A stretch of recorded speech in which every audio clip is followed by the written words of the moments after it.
রণনন্দা, এই আমি তোমার প্রায় ভিডিওগুলোই দেখি, কি ভিডিওর মধ্যে তুমি সব ছোট বড় সবাইকে নিয়ে তুমি এই গাছগুলো লাগিয়ে বেড়াচ্ছ, সেখানে ওখানে এখানে ফাঁকা জায়গা পাচ্ছ বাজাচ্ছ, তো এই এনার্জিগুলো পাচ্ছ কোথা থেকে? মানে তোমার এত মানে ইচ্ছাটা, শক্তিটা, এতগুলো গাছ প্রতিদিনই মোটামুটি লাগিয়ে বেড়াচ্ছ, কীভাবে তুমি এটা মানে এটা? হ্যাঁ, আমি গাছ লাগাতে অবশ্য খুব ভালোবাসি। গাছ লাগাতে আমার সত্যি খুব ভালো লাগে। আর গাছের অনেক প্রয়োজন আছে।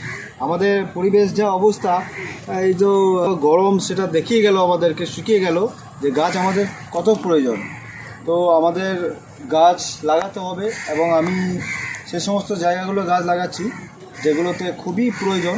যেমন কিছু স্কুল রয়েছে, সেগুলোতে গাছ প্রয়োজন, কিছু কলেজ রয়েছে, এরকম মাদ্রাসা রয়েছে বড় বড়, এবং আমরা রাস্তার ধারে গাছ লাগাচ্ছি। গাছ প্রয়োজন, আপনারাও গাছ লাগান, সকলেই গাছ লাগানো প্রয়োজন। এবং এই ভাইদেরকে, এই যে আগামী প্রজন্ম, এদের হাত থেকে যদি গাছগুলো লাগানো হয়, তো আমি মনে করি যে এরা পরিবেশটাকে অনেক রক্ষা করতে পারবে। আমাদের তো সকলের দায়িত্ব পরিবেশ রক্ষা করা।